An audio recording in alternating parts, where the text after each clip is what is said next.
Hello everyone, and welcome back to Daily Fix Guide. In today's video, I'm going to guide you through how to fix we could not detect a valid GTA 5 legacy installation error on your FiveM.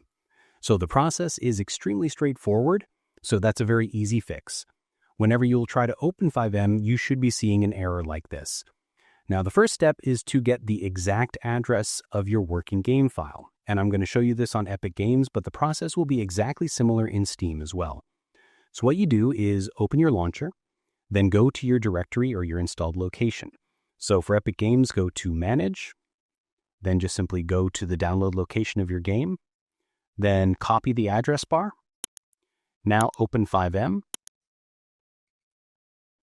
click on OK, and now just simply change the address bar over here and paste the new one that you just copied.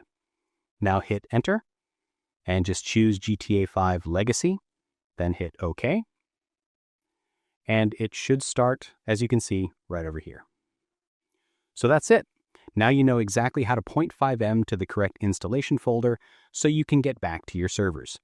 Now, I hope you find this video helpful. If you did, please give this video a thumbs up, share it with your friends, and subscribe to the channel for more helpful videos. So thank you for watching, and take care.